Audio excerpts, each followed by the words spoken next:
Hello. If you were looking for a scare tonight, you've come to the right place. I'll be narrating an hour's worth of creepy horror stories that I found off of Reddit. So without further ado, These are their stories.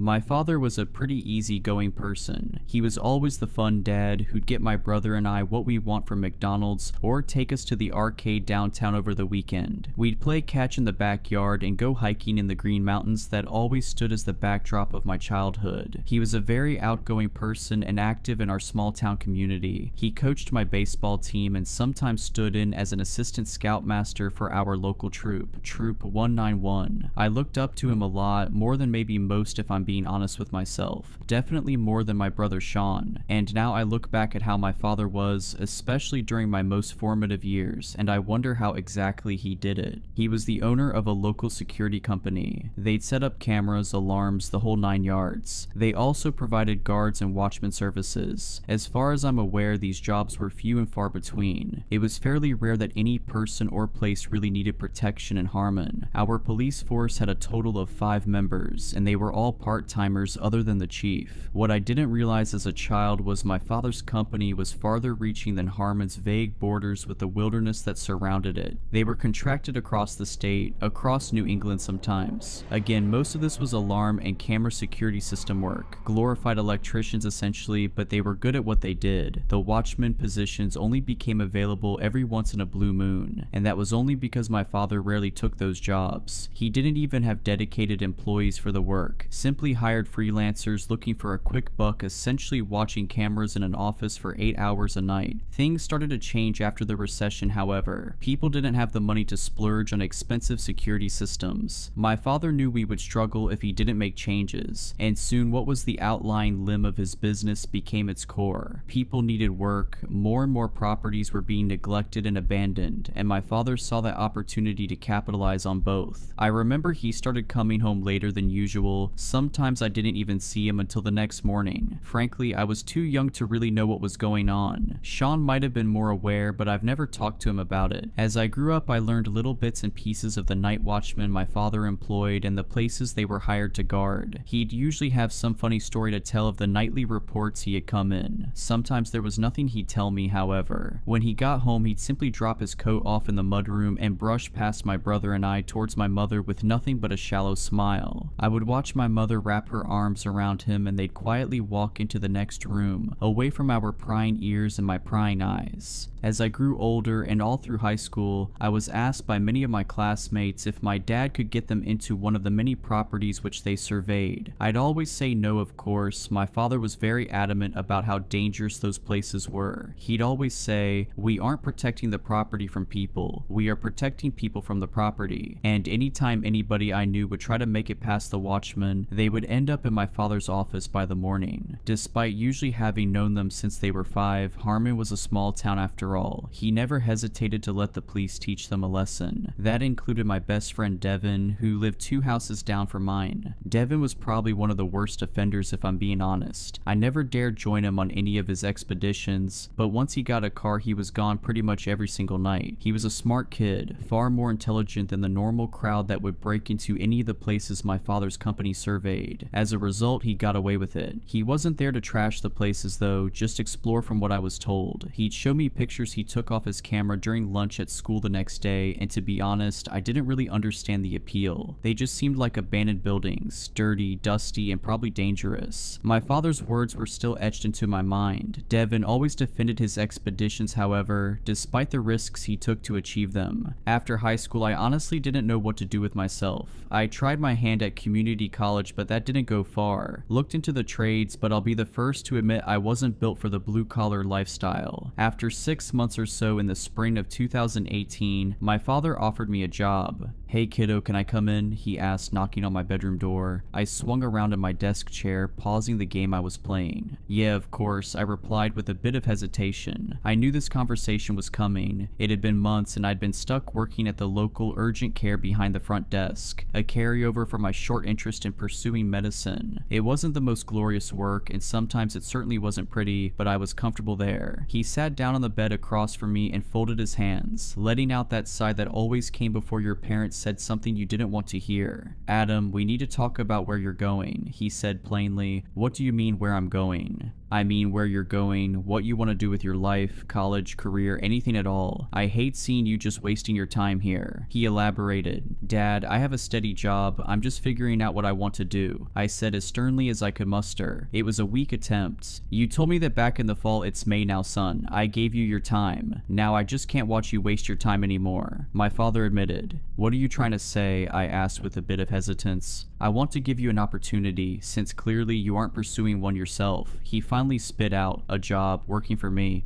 Dad, no, I'm not. He quickly cut me off.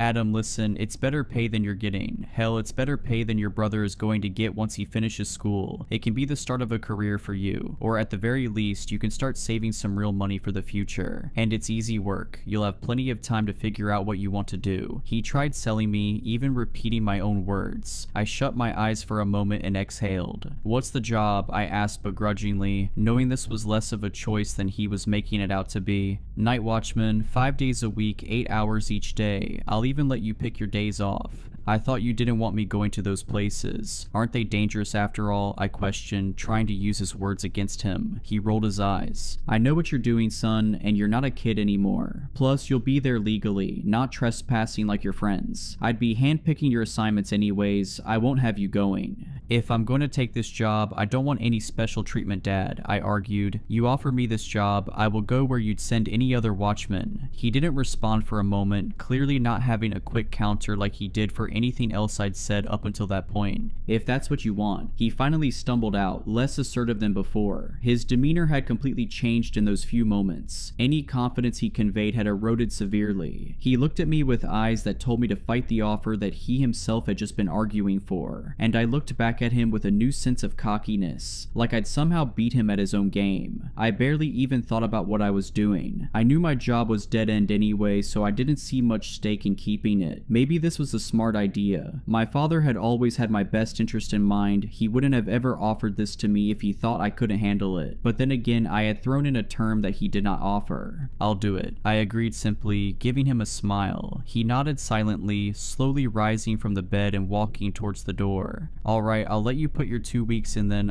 I guess we'll get to work. Looking forward to it, Dad, I told him. He bit his lip, looking like he was holding back something as he shut the door behind him. I didn't think twice about it, more interested in returning to my game than my father's minute facial expressions. In my own defense, I was 19 and I was stupid. After I'd finished up at the urgent care, my father started me out shadowing one of his other watchmen. His name was George, an older man in his early 60s. He had bushy gray hair with a matching mustache and always wore a shirt and tie to the job, despite my father insisting to me that just a solid black shirt and pants would do fine. George took his job seriously, but he seemed happy to take me under his wing when my father explained the situation. I worked with George for 2 weeks, watching over the light bulb factory that had closed about 10 miles outside of Harmon. I remember people talking about it the first couple of years after it closed. Devin went a couple of times, but I guess the owners were tired of the place getting broken into and my father was the man to call. George explained all the odds and ends of the job, when to interfere, when to make the call to the police, and how to use the camera system in the security trailer. Admittedly, upon first impressions, this might have been the easiest job of my life. The first week, nothing happened, and I mean nothing. George started letting me lead the perimeter walks, camera setups, and system checks, but other than that, we sat in that little office all night long. It took a bit for George to start talking, but once he did, I barely got a word in. It made the nights fly by, the man telling me his life story night after night in almost chronological order. He had plenty of time after all, we weren't going anywhere. The second week I had my first encounter. I had graduated from leading perimeter walks to soloing them. George assured me he was watching me the whole time and we had walkies if anything went wrong. I wasn't too worried though, the place had been dead all of the last week, and this week was shaping up to be no different. I rounded the corner of one of the old brick buildings into a courtyard before stopping dead in my tracks. Through the open window on my left, I heard the crackle of broken glass and the shift shifting of dust over the concrete floor inside. My heart dropped for a moment before I tried to regain my composure, pulling out my flashlight and shining it through the window. "Is somebody in there? This is security," I said as seriously as I could pull together. I waited for a moment but got no response, not a sound. I let out a sigh, pulling out my radio. "Hey George, I think I've got someone inside building 5. I dispatched." "You need a hand, kid?" he asked in a scratchy, gruff voice.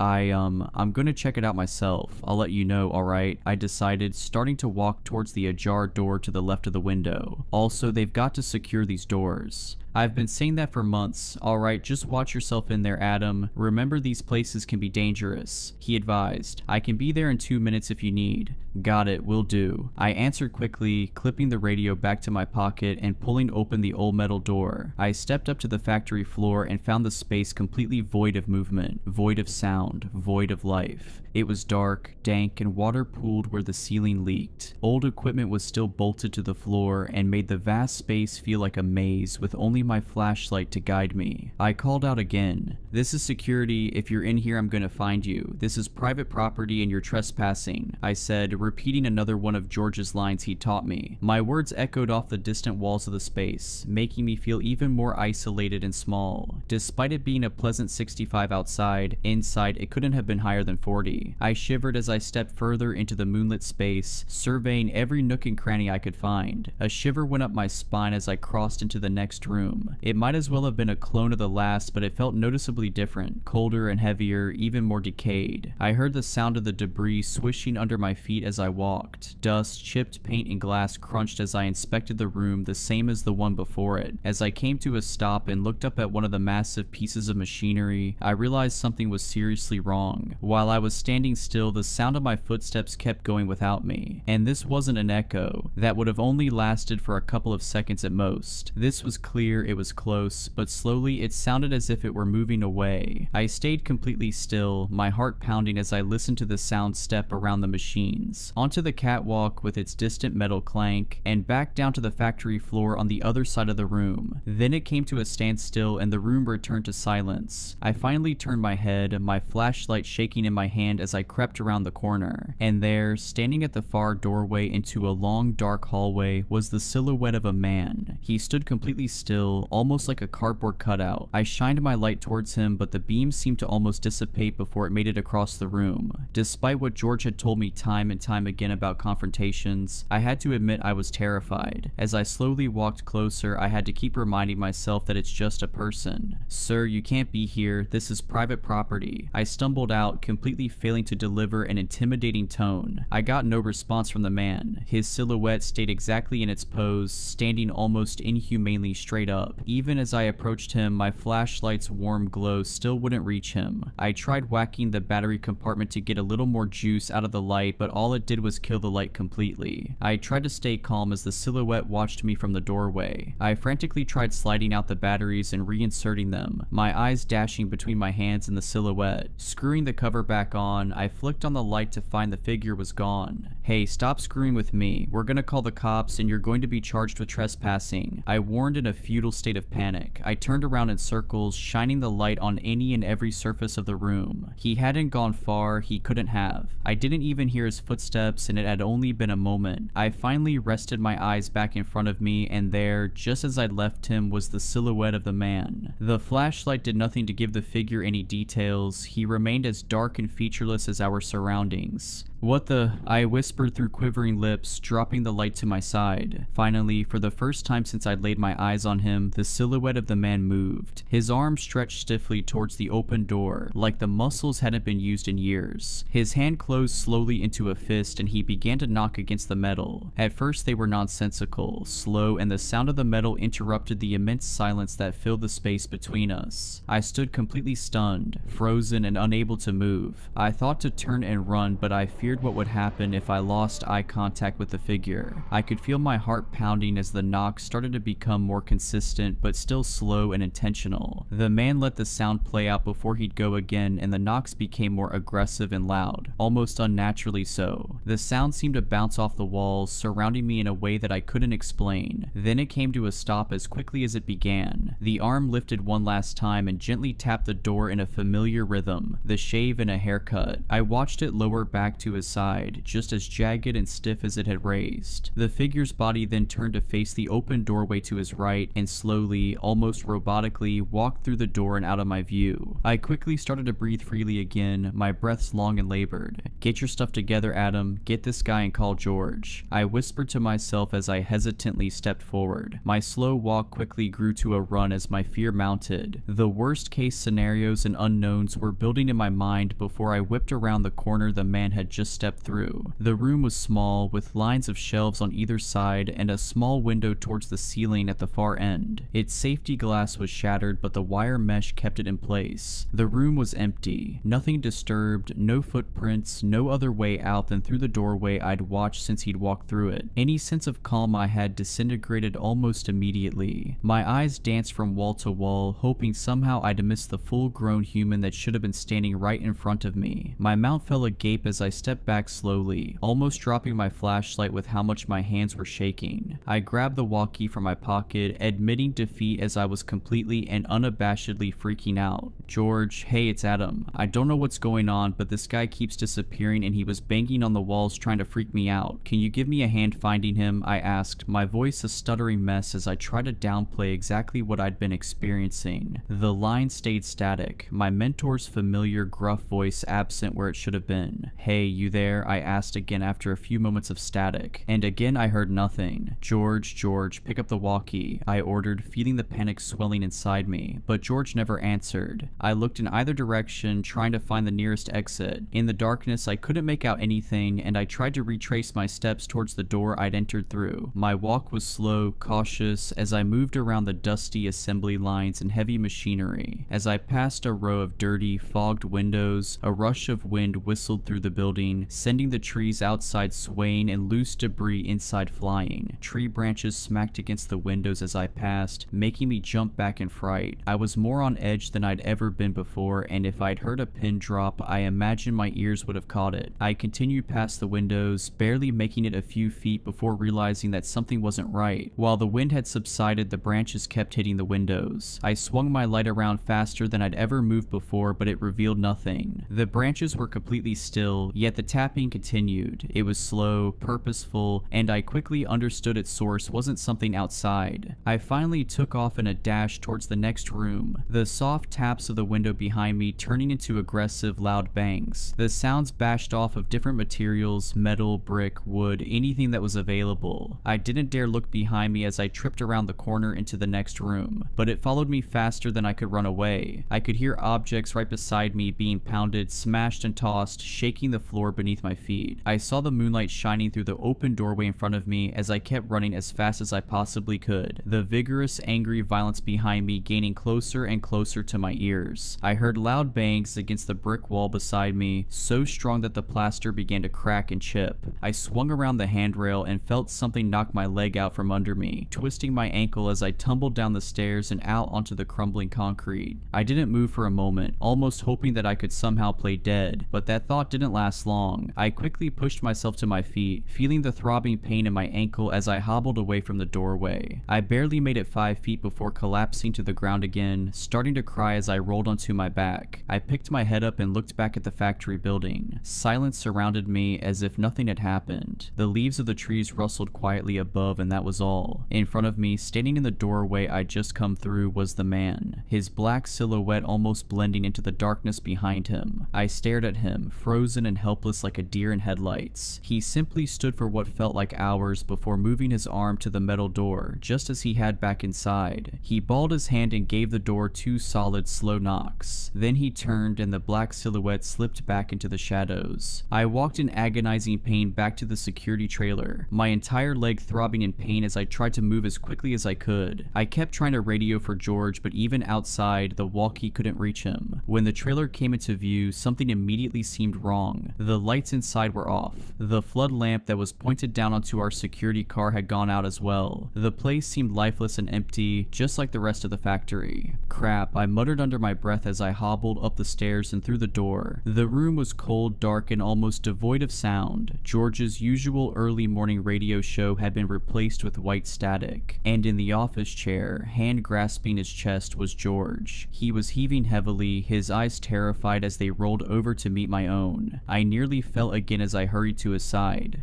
"George, what happened? I'm calling 911. It's going to be okay, I promise," I insisted, my months of working the front desk at an urgent care coming right back to me. I grabbed the phone off the desk and with trembling fingers dialed 911. I knew what I was looking at. I'd seen it more times than I'd like to admit. George was having a heart attack. The ambulance arrived within 10 minutes. Harmon Regional Hospital was only a few miles away, but it felt like a lifetime had passed as I tried to keep the man conscious. He never spoke, focusing all his efforts on breathing as I kept repeating over and over. We sat in the dark, with the sound of the radio static the only thing breaking the silence of the desolate property. Paramedics swung the door open, followed by the police who quickly took over the scene. George was moved onto a stretcher, his almost limp body carried out of the room. The paramedics took us both to the hospital, the police giving me a ride in the back of their cruiser. "So, what happened to you, kid? You look like you just went through hell," the officer asked as we pulled out behind the ambulance. My face was slumped against the glass, watching the desolate factory slowly disappear behind the trees. I tripped down the stairs inside one of the buildings, twisted my ankle and fell on the pavement, I said softly. "Thought you guys don't go inside unless there's suspicion of trespassing," he recalled. "Yeah, I thought I heard something inside, but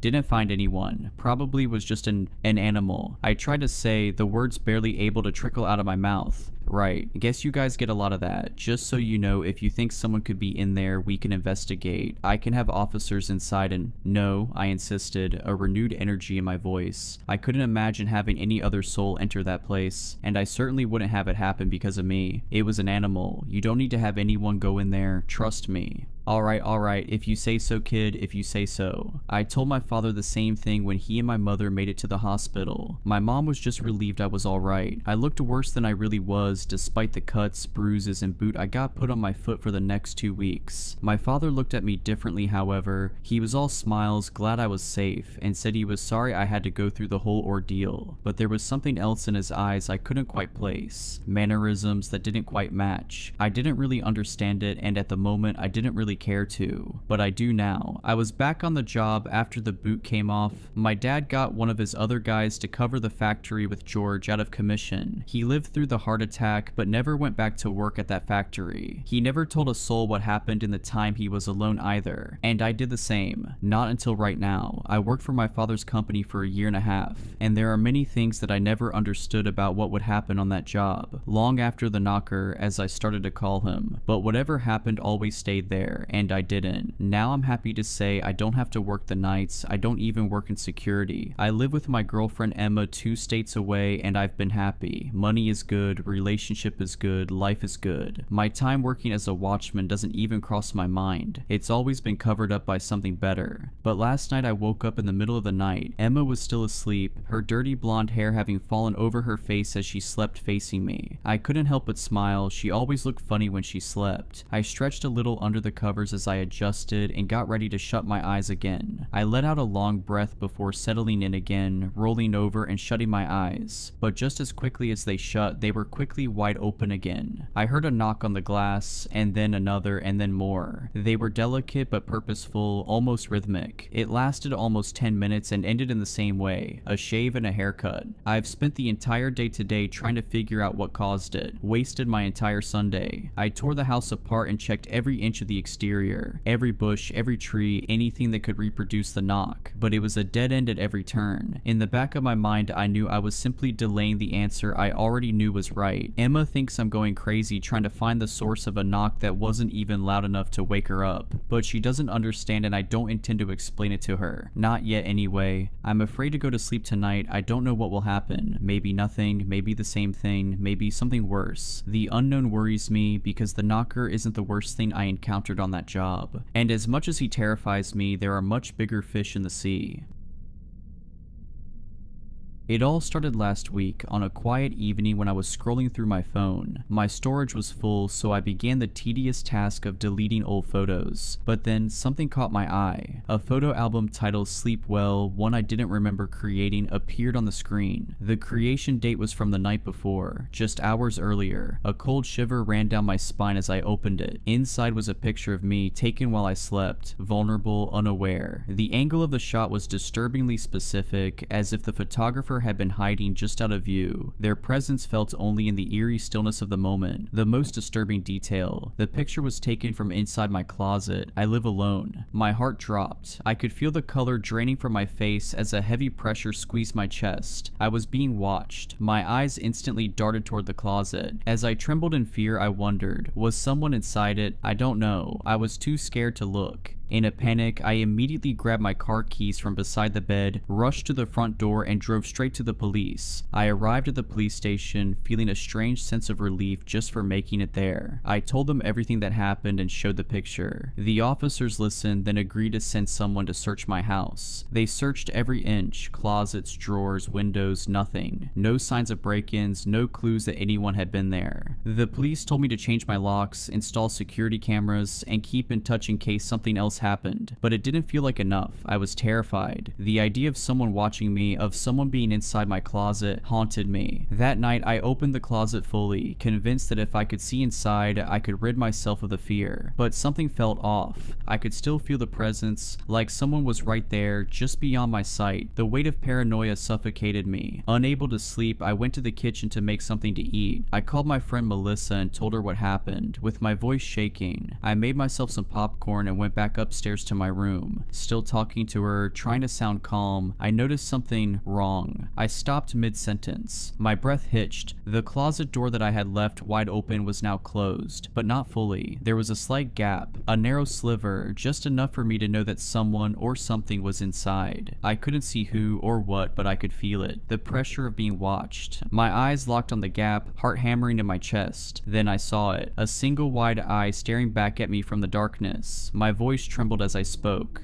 "Hello, are you still there?" Melissa asked, confused by my sudden silence. I couldn't answer. My body was frozen. Someone was inside the closet. I was sure of it. I slowly pulled my bedroom door shut, my hands shaking as I gripped the doorknob. I locked it. Then, with my heart racing, I ran outside and called the police as I stood in my yard, too terrified to go back in. When the officer arrived, I rushed to explain. I locked them in my room, I swear. They're in the closet. They were watching me. The officers moved quickly, their hands steady, trained. They entered my room, opened the closet door, and nothing, no one. The closet was empty. There was nowhere for anyone to hide. The room was on the second floor with windows secured by metal bars. No exit, no secret passage. The officer returned to me, his face tight with frustration, his politeness wearing thin. "Ma'am, I know you're scared, but you can't call us every time you forget you closed your closet door. Be sure to only call us when you're certain it's an emergency. I suggest you sleep somewhere else until you've recovered from this panic."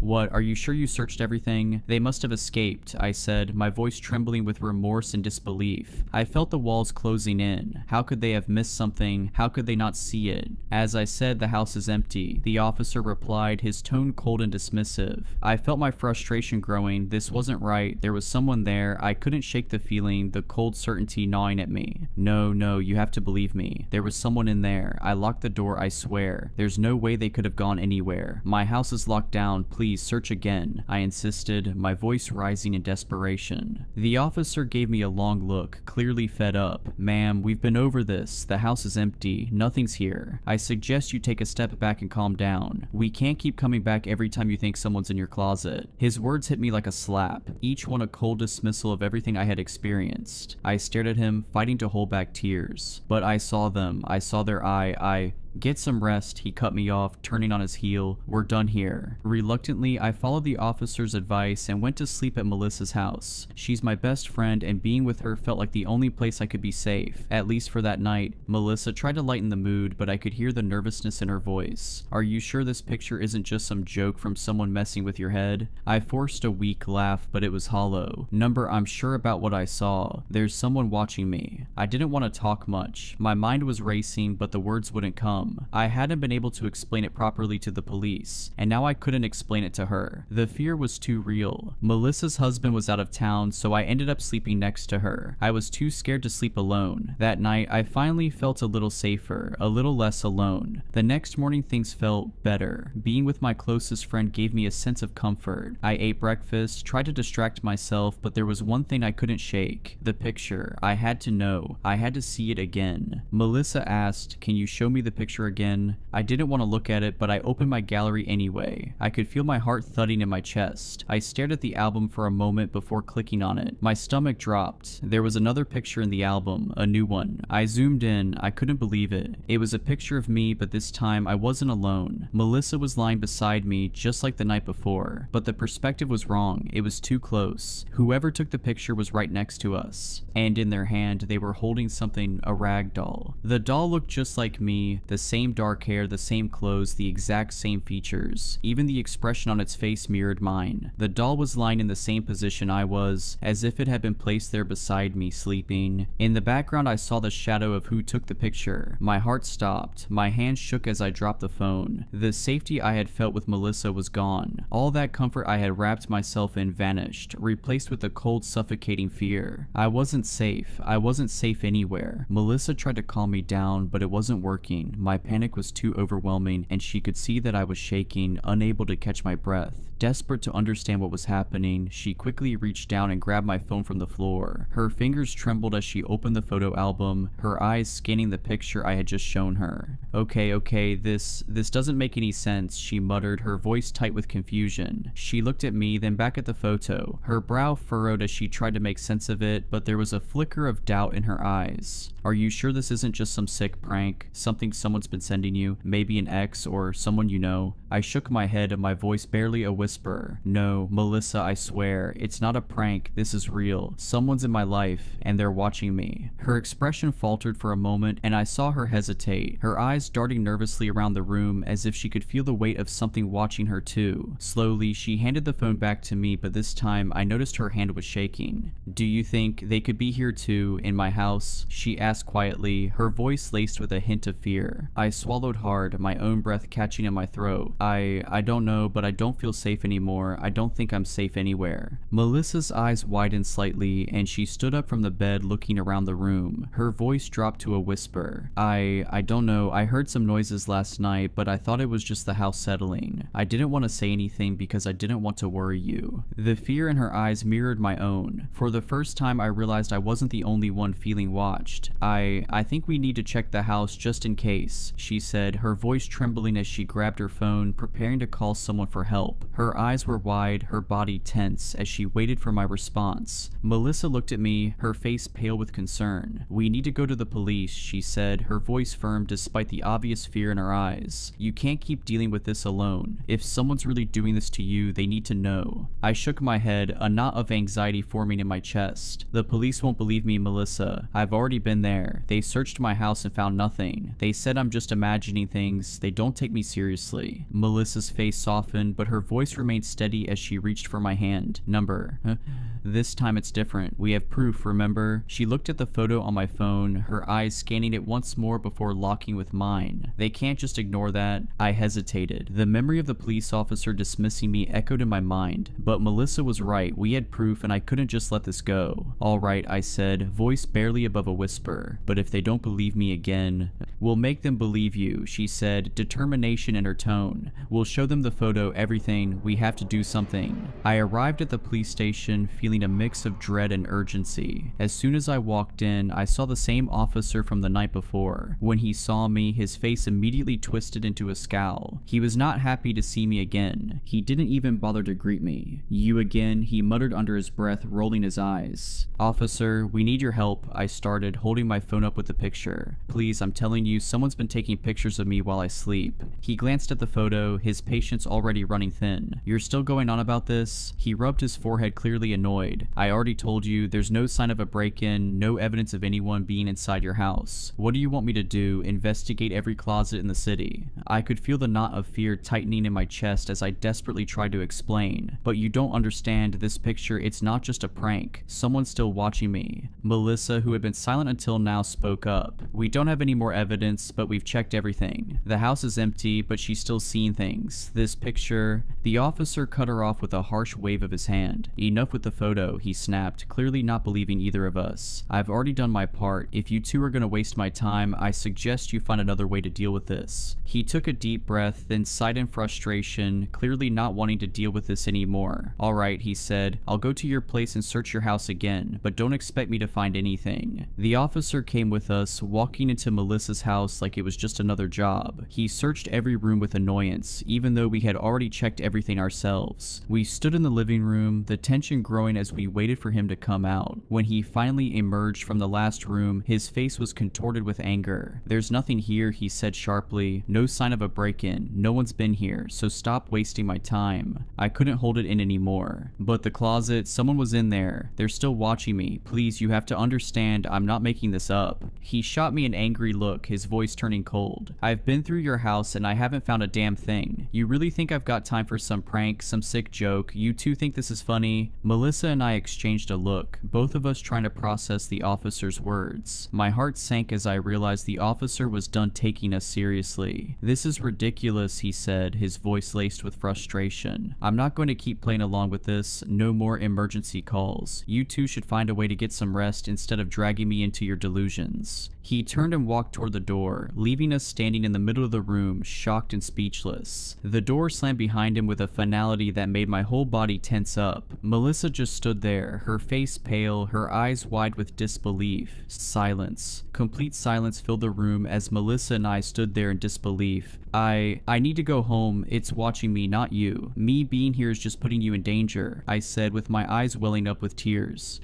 Are you crazy? I'm not letting you go anywhere until we catch this person. You're my best friend, I love you, and I'll go through hell to help you, Melissa said, hugging me tightly. Her words were comforting, but fear still consumed me. I honestly didn't know what I would do without her. I'm not sleeping tonight, I said, my voice firm. But remember, you have work tomorrow, Melissa reminded me. Work. How could I possibly work and pretend like nothing happened after everything I'd experienced? The fear was slowly turning into anger. I spent the whole day thinking about what happened, feeling like I was being watched everywhere I went. Melissa called her boss and told him she was sick so she could stay with me. I love her. We spent the entire day coming up with theories about what was going on. Maybe whatever was watching me wasn't human. Nah, I don't believe in supernatural stuff, but Melissa kept insisting. Nighttime came. As I said, I refused to sleep. Even if I wanted to, I don't think I could. But Melissa couldn't stay awake for long. I felt exposed with her asleep, but I wasn't about to wake her up. I just had to stay awake, and that's exactly what I did. Hours passed and nothing happened. The only thing I could hear was Melissa's soft snoring. But time felt agonizingly slow and my fear only grew. 3 a.m., the so-called haunted hour that makes both adults and children alike dread what might happen next. Even though I didn't believe in supernatural things, when I saw 3 o'clock on the clock, my heart sank. I was expecting something, some noise, a reflection, a doll, or the most disturbing thing I could imagine. But nothing happened. 20 minutes went by and I started to feel extremely sleepy, but I knew as soon as I slept, I wouldn't be safe anymore. I glanced at Melissa. Something felt off. She wasn't snoring anymore. She had turned to the other side and I could only see her brown hair splayed across the pillow. I froze. Something about her posture made me uneasy. I had never seen her sleep like that before. Slowly I sat up, my heart racing in my chest. I lifted my head and cautiously leaned forward to see if she was awake, but when I looked, my blood ran cold. What I saw was not my best friend anymore. There in front of me was a body. The skin was unnaturally pale, the once vibrant brown hair now a tangled mess. Her mouth hung slightly open and her eyes, those eyes that I knew so well, were wide open but lifeless, glazed over with an unsettling emptiness. The way her limbs were arranged, twisted unnaturally at odd angles, told me she hadn't just fallen asleep. Number something had happened to her. I wanted to scream. My throat closed up. I reached out and desperately shook her, calling her name, trying to wake her, but there was no response. Her body was cold, stiff. I tried again, harder this time. Nothing. No breath, no movement. Melissa was dead. Panic surged through my veins, my vision blurry with tears. I fumbled for my phone, trying to dial emergency services, but just as my fingers brushed the screen, something stopped me. An airdrop request flashed across the top of my phone. My heart dropped. I hesitated, staring at the screen, the dread tightening in my chest. I wanted to deny the request, to throw my phone away, to make it all stop, but I couldn't. My mind screamed at me to say no, but my hand moved on its own. I accepted. A flood of pictures appeared on my phone, and my stomach twisted. The images were of me, sleeping, dozens of them, hundreds maybe, scattered over weeks. Some were taken inside my closet, others were shots of me lying in my bed, blissfully unaware. But what made my blood run even colder were the ones that came after. There was a picture of me sleeping beside something on the bed. It looked like the same doll I had seen before, but this time it felt different, wrong. It wasn't just a doll anymore. It was me, or something that had been made to look like me, in doll form, lying beside me. The most disturbing part, the shadow of someone standing just behind it, watching, waiting. I couldn't move. The air around me grew thick, suffocating, and then, through the crack in the door, I saw it. A figure, tall and unnervingly still. It was standing there as if waiting, watching. But the most terrifying part was the eye. That single wide eye staring directly at me from the shadows. It was unnatural, too large, too black. No light reflected off of it. It was like a hole in the world, a deep, endless void that seemed to pull every ounce of warmth and life from the room. The eye twitched just slightly, as if it recognized me, like it had been waiting for me to look. And in its other hand, the doll. But it wasn't just any doll. The doll was me. I recognized the face immediately, its pale skin, the dark hair, the same expression I often wore when I slept. But it was wrong. The doll's eyes were wide open, fixed in a grotesque stare, its mouth frozen in a twisted, silent scream. Its body, rigid and contorted in a way that a human body never could be, seemed to mock me, like an unnatural imitation of myself. The figure held it with such tenderness, as if cradling it, but there was something deeply disturbing in the way it did. The doll's hand was positioned just like mine when I slept, but there was no softness to it, no warmth. And then, the figure stepped forward, the eye never leaving mine. The room grew colder and the figure moved silently, like a shadow creeping closer, carrying the doll as if it were the most precious thing in the world. I felt the terror clawing at me, suffocating me, but I couldn't look away from that horrible, hollow eye. It was as if it was looking through me, and the more I stared, the more I felt like I was becoming part of its dark, empty world. I could feel my body shutting down, my heart thundering in my chest as if it was trying to escape my ribs. My hands were shaking uncontrollably, my breathing shallow and erratic. My limbs felt weak, like they were made of stone, and my vision started to blur around the edges. The air felt like it was closing in, pressing against me from all sides, and the figure, the eye, was all I could see. I could hear the blood rushing in my ears, louder and louder, drowning everything else out until the sound was all-consuming. And then, just as I thought I couldn't take it anymore, everything went black. I'm currently writing this on a contraband cell phone in prison, after allegedly poisoning my best friend. It's all a lie, of course. They say I did it, but they don't understand. They don't know what I saw, what really happened. Melissa is gone. I can still feel the weight of that truth crushing me. I can still hear her laugh, see her smile, feel her presence beside me like I always did. I feel the coldness now. It's unbearable. Losing her, it's like losing a part of myself. The world feels hollow, like it's spinning around me without any meaning. The grief is suffocating, but the worst part isn't the grief, it's the frustration, the anger bubbling inside me. They think I did it, they think I'm the one who poisoned her. They don't see how broken I am, how lost I feel. They don't understand that I would never hurt her. I would never do something like that, but it doesn't matter what I say. They have their own version of the truth, and now they've locked me away for something I didn't do. They'll never know what really happened. They'll never know what I saw in that room, what I saw in her eyes before everything turned dark. I couldn't escape before. Now, I certainly can't. They've got me here in this cold metal cage, but maybe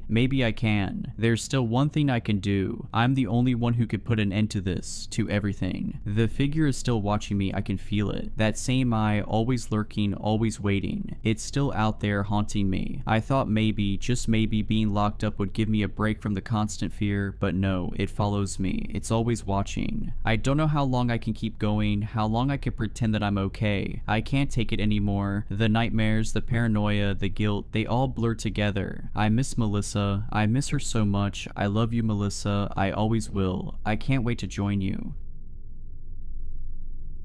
I need to write this down. I don't know if it's for my own sanity or as some kind of warning, maybe both. Typing helps ground me, makes the shaking in my hands a little less noticeable. The doctors keep telling me I'm experiencing a psychotic break, but the puncture wounds on my back and the darkening birthmark on my palm tell a different story. My dad turned 63 yesterday. We always throw him a party at his house, the same house I grew up in. It's tradition. This year, something changed, something that had been waiting precisely 63 years. Family traditions are just rituals we don't question. That's what Dad always said whenever I asked why we had to keep doing the same things year after year. His eyes would always drift away when he said it, like he was remembering something he'd rather forget. Dad wasn't always this cryptic. Before Mom vanished, he was different, warmer, more present. We used to fish together on weekends, his calloused hands patiently untangling my line when I'd snarl it. Those hands would tremble slightly whenever his birthday approached, though I didn't understand why until now. After Mom disappeared, fishing stopped. The only constant that remained was his insistence on the birthday ritual, always on the exact day, never postponed, never altered. Even when I was finishing my master's thesis, even when he was recovering from pneumonia 3 years ago, the party had to happen exactly as it always had. The house itself sits back from the road, nestled in about 5 acres of dense woods, lush and green in the spring, blazing with color in the fall, but somehow always holding shadows deeper than they should be. After Mom vanished, I'd sometimes catch Dad staring out at those woods at dusk, whispering something under his breath. Once, I crept close enough to hear him counting backward from 63. When I'd ask what he was doing, he'd just say, "Keeping track of what's mine." I thought he meant the property. Dad's lived alone since Mom passed 10 years ago. At least that's what we tell people. The truth about Mom's disappearance is something Dad and I never discuss. Just like we never discuss the strange hourglass-shaped birthmark we both share on our left palms, or the fact that neither of us can remember anything about the night she vanished except the smell of ozone and damp earth, and the sound like wet leather being stretched over wooden frames. Sometimes I still hear it in my dreams, that sound, followed by Mom's scream cutting abruptly to silence. The police found one of Mom's shoes by the edge of the woods, just one. It was perfectly clean despite the mud all around it. When they brought cadaver dogs, the animals refused to enter the tree line, whimpering and backing away. One dog, a German Shepherd with an impeccable record, bit his handler when the man tried to force him forward. The search was called off after 3 days. Dad never cried, not once. He just sat in his armchair, rubbing that hourglass mark, staring at nothing. Dad's a creature of habit, and the birthday party is one of the few constants he clings to. Same small group of friends, mostly colleagues from the dusty archives where he worked before retiring. Same Jell-O salad recipe Mom used to make, same slightly off-key rendition of Happy Birthday. I always thought Dad was just honoring Mom's memory with these parties. The familiarity seemed to comfort him. Now I understand it was never celebration, it was obligation. Last week I called Dad to confirm the party details. The conversation was ordinary until I mentioned bringing my new girlfriend Eliza. "No," he said sharply, a panic in his voice I'd never heard before. "No new people, not this year." "Why not? Is everything okay?" His breathing was heavy on the line. "This is a difficult one, son. The 63rd. Best to keep it traditional."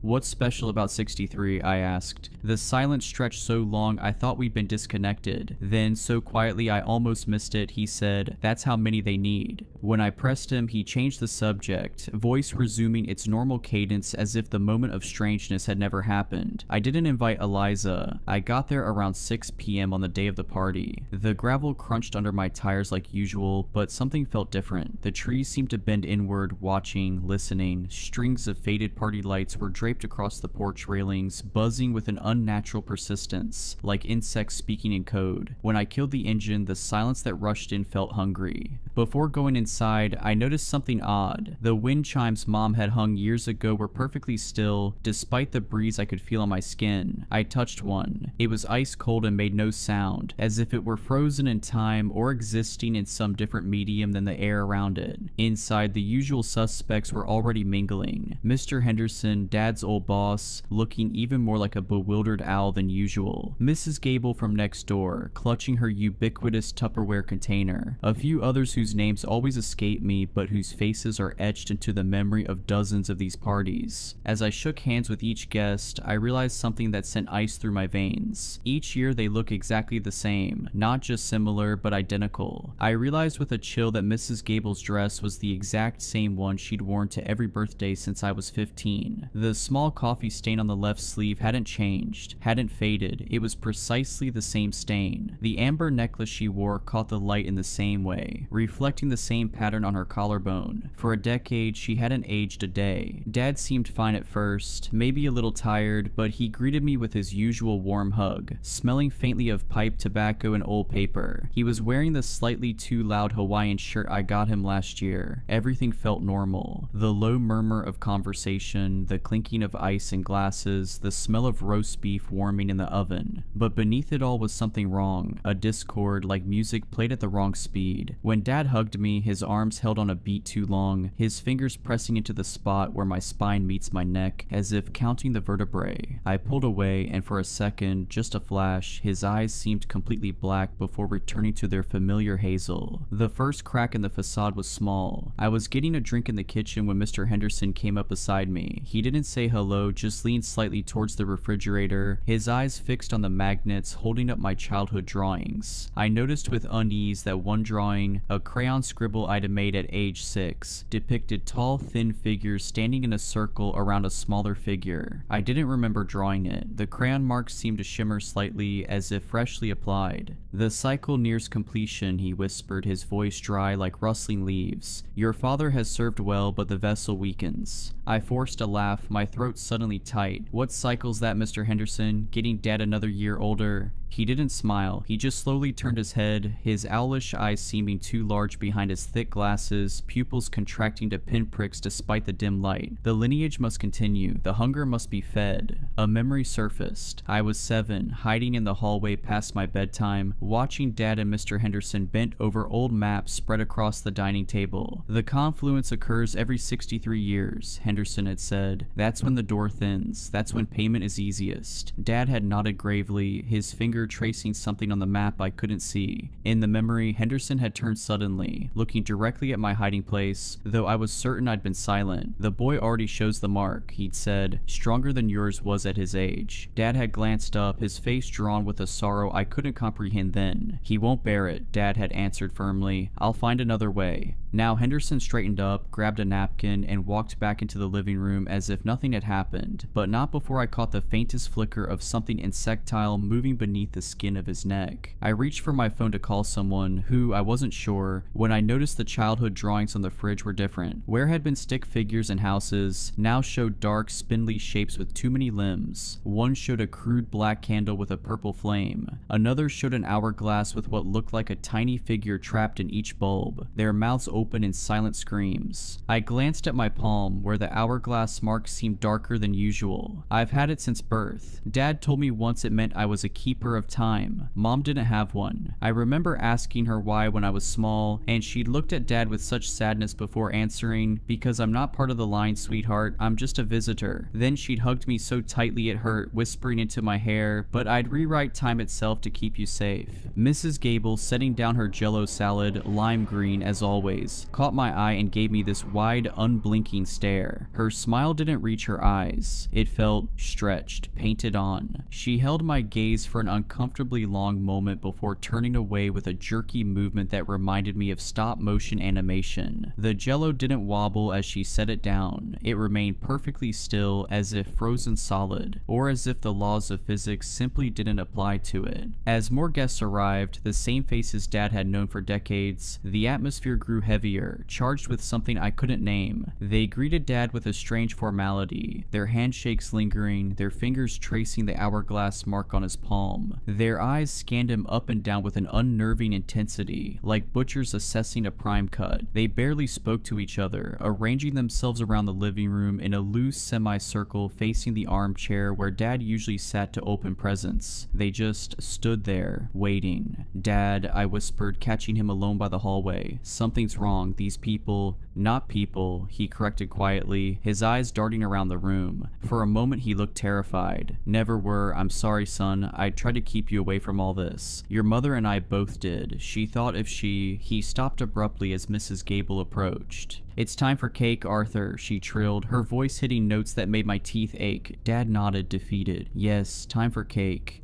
The usual cheerful chatter died down. The only sounds were the buzz of the porch lights and the ticking of the grandfather clock in the hall. A clock I suddenly realized I hadn't heard chime all evening. Looking closer, I saw the hands weren't moving, hadn't moved for years based on the dust accumulated on them. Yet the ticking continued, growing louder, more insistent, like a heartbeat accelerating with fear. Dad, caught in the center of their silent attention, started looking uncomfortable. He shifted in his chair, tugging at the collar of his Hawaiian shirt. "Well," he said, his voice a little too loud in the quiet room, "anyone want to hear about the new bird feeder I put up?" Nobody responded. Their eyes remained fixed on him. Mr. Henderson cleared his throat softly. "Arthur," he said, his voice regaining that dry, papery quality, "it is time." Dad swallowed hard. He looked at me, a flicker of something, horror, resignation, relief in his eyes. But then it was gone, replaced by a weary acceptance that was somehow more frightening than fear. He nodded slowly. Yes, I suppose it is." He glanced at me. "I'm sorry," he whispered. "I thought I could spare you this. I tried to break the cycle when your mother—" His voice trailed off. A memory hit me like a physical blow. Mom and Dad arguing the night before her disappearance. Mom's voice rising hysterically. "I won't let them have him. You promised we could end this." Dad's response eerily calm. "There is no ending it. Only continuing or transferring. That was the bargain." Mom had slammed her palm against the wall. "Your grandfather's bargain, not yours, not our son's." Dad's face had hardened. "Do you think I wouldn't break it if I could? The door must have a keeper. If not me, then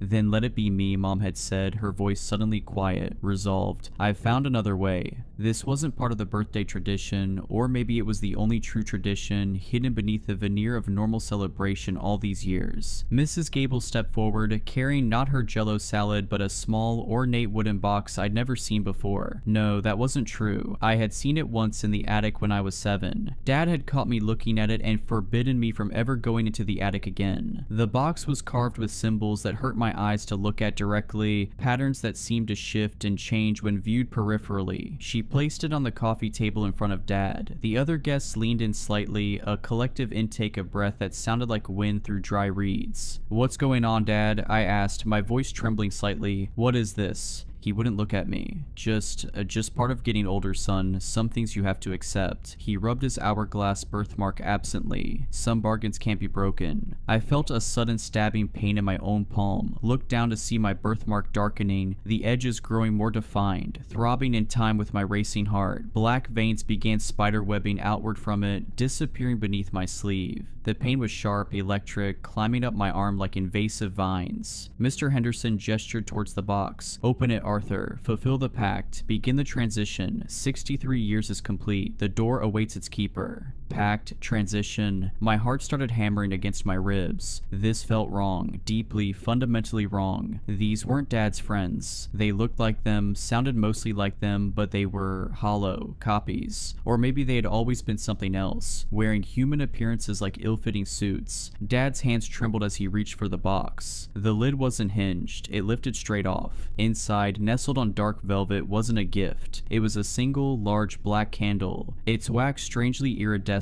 shifting like oil on water. There was also a small obsidian knife, sharp and wickedly curved. The blade seemed to absorb light rather than reflect it. "Dad, no," I pleaded, starting to stand up. Instantly, two of the other guests, men I vaguely recognized from Dad's bowling league, moved smoothly to flank me, their hands resting lightly on my shoulders. Their touch was cold, impossibly strong, fingers too long and jointed in too many places. I couldn't move. Panic seized me. "It's all right, son," Dad said, his voice sounding distant, strained. "It's the only way to keep things balanced, to feed what waits below. It's been this way since your great-grandfather found the door in the woods in 1835, the one that should never have been opened." "Like Mom tried to close it?" I asked, sudden understanding dawning. "That's what happened to her, isn't it? She tried to break the pact." Dad's eyes flashed with grief. "No one breaks the pact. She thought she could substitute herself, offer herself instead of us, but they refused her. They've always wanted our bloodline, the marked ones." His voice dropped to a whisper. "They took her anyway, as punishment." Mr. Henderson produced a match, struck it against the box. The flame flared unnaturally bright in the dimming light filtering through the windows. I noticed with horror that outside, though it should have been early evening, the sky had gone completely black. Not the darkness of night, but a void, starless and absolute.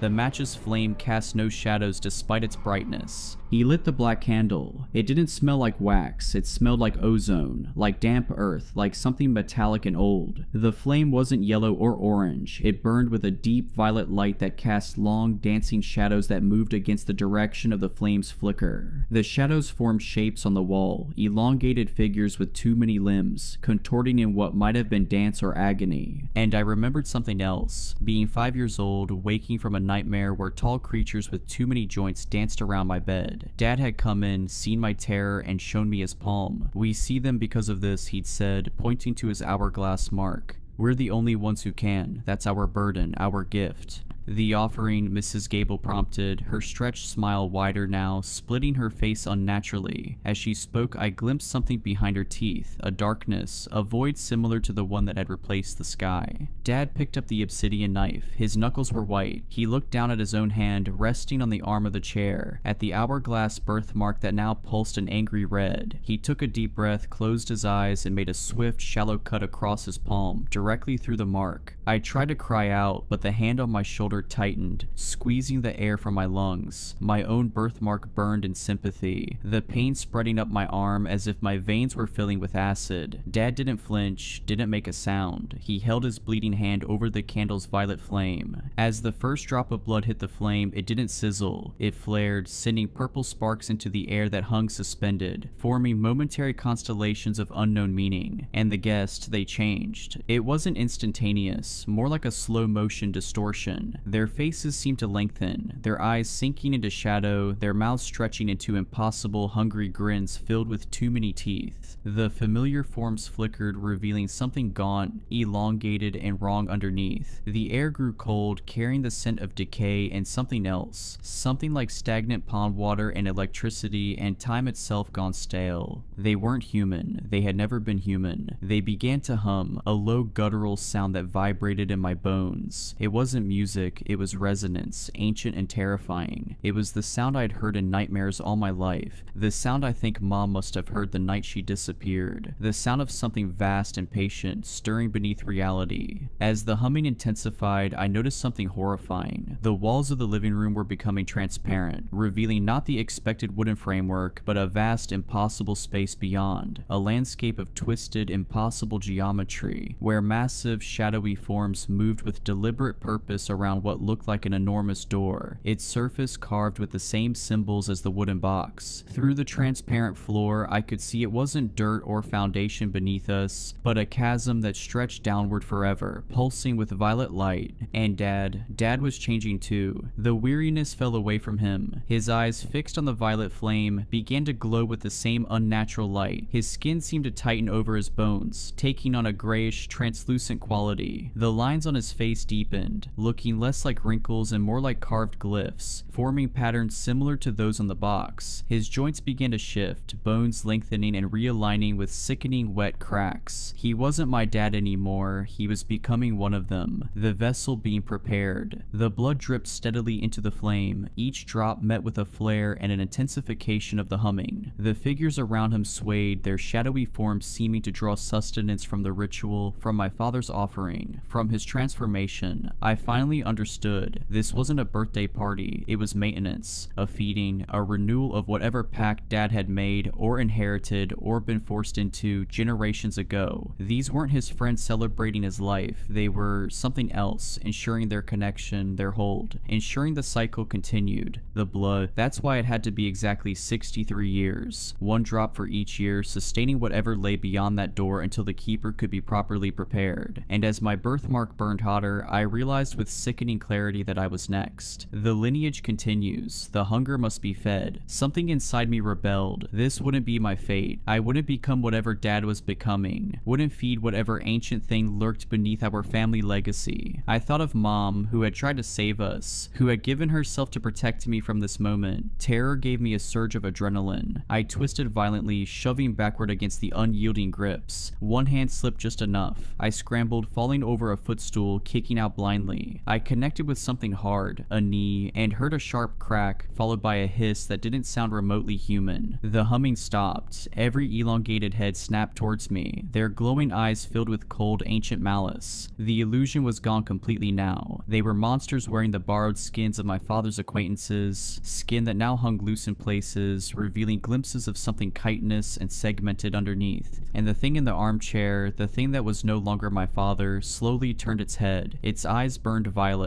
A low growl rumbled in its chest, but I saw something flicker behind those inhuman eyes. A last remnant of my father, fighting to the surface one final time. "Run," it rasped, the voice gravelly, layered, barely recognizable. "They don't want you yet, but they will. The door in the woods, find it, close it. Your mother found a way, in her journal, under the floorboards in your old room." Its voice contorted into an inhuman shriek as the others turned toward it, their attention momentarily diverted from me. Mom's journal. She'd been trying to break the cycle all along. I didn't need telling twice. I crab-walked backwards, scrambled to my feet, and bolted for the kitchen door. The cold hand snatched at me, ripping my sleeve. Something sharp, a claw, raked across my back. I screamed but didn't stop moving. I slammed through the back door, into the suffocating darkness of the woods, not daring to look back. I ran until my lungs burned and tears streamed down my face. Strange whispers followed me through the trees, and more than once I glimpsed thin, impossibly tall figures moving parallel to my path, always just beyond the range of clear sight. The darkness wasn't natural, no stars, no moon, just absolute blackness broken only by brief flashes of violet light that illuminated nothing. Then I saw it, a clearing I'd never noticed before, though I'd played in these woods all my childhood. In the center stood a massive ancient oak tree, its trunk split down the middle, creating a gap that looked almost like a doorway. Inside that gap was only darkness, but it wasn't empty. It moved, pulsed, breathed. The air around it rippled like heat waves, and the smell of ozone was overwhelming. The door in the woods. What great-grandfather had found, what mom had tried to close. As I approached, I could feel its pull, a gravity that tugged not at my body, but at something deeper, something connected to the mark on my palm. The darkness inside the split trunk seemed to recognize me, to hunger for me specifically. It knew my bloodline, it knew the hourglass mark. It had been waiting. But before I could approach it further, a deafening chorus of those humming voices rose from behind me. I glanced back to see a procession of the elongated figures emerging from the tree line, led by the thing that had been my father. They were coming for me to complete what they'd started, to ensure the lineage continued. I didn't stop until I hit the main road, collapsing onto the asphalt, gasping for air. Above me, the sky was normal again. Dusky evening, stars just beginning to emerge. A car swerved to avoid me, horn blaring. Normal sounds. Normal world. As if a membrane separated this reality from the nightmare I'd just escaped. I called the police from my cell. I told them, I don't even know what I told them. A home invasion, a psychotic break. They sent a cruiser to the house. They found it empty. No signs of a struggle, no blood, no black candle, just leftover roast beef, a half-eaten jello salad, and faded party lights buzzing on the porch. The officer gave me a concerned look as he described the scene, clearly thinking I was having some kind of breakdown. There was one weird thing though, he admitted reluctantly. All the clocks in the house had stopped, every single one showing 6:13 p.m. The exact time Dad had cut his palm. Dad is missing. His friends are unreachable, their numbers disconnected, their home standing empty as if no one had lived there for years. The police think Dad wandered off, maybe had a health episode. They look at me with pity, thinking I'm hysterical from grief and stress. But I know what I saw, I know what they are, and I know that Dad didn't just wander off. He was renewed, prepared for another cycle, transformed into something that serves whatever waits behind that door in the woods. I haven't been back to the house, I can't, but I need to. Mom's journal is there, under the floorboards. The answer to breaking the cycle might be in those pages. The answer to saving Dad, if anything of him remains, and maybe even Mom. Sometimes late at night, I think I see movement in the woods behind my own apartment, tall thin shadows flickering between the trees, watching, waiting, patient. I've started keeping track of how many I see each night. Always 63, never more, never less. The hourglass birthmark on my palm has begun to darken, the edges growing more defined each day. Black veins spread from it now, reaching past my wrist. Sometimes I wake up with the taste of ozone in my mouth and dirt under my fingernails, though I haven't left my apartment. Last night, I found a small wooden box outside my door. I didn't open it. I have started researching my family history, looking for clues about this door in the woods Dad mentioned. The librarian gave me an odd look when I requested the county's oldest maps and land surveys. Funny, she said, your father used to research the same things. As she handed me the maps, I noticed something on her palm as her sleeve pulled back, the faintest outline of an hourglass. When she saw me looking, she quickly pulled her sleeve down, but not before I saw the black veins spreading up her arm. Her smile didn't reach her eyes. "When's your birthday?" she asked, her voice too light, too casual. I didn't answer. I just took the maps and left. But as I reached the library door, I heard her whisper, "Time is running out for all of us." Back in my apartment, I spread the maps across my kitchen table. The oldest one, dated 1835, showed something that made my blood run cold. The woods behind our house were marked with a symbol, a crude hourglass inside a circle, and scrawled in faded ink at the edge of the map, "The confluence, the door, the bargain is made."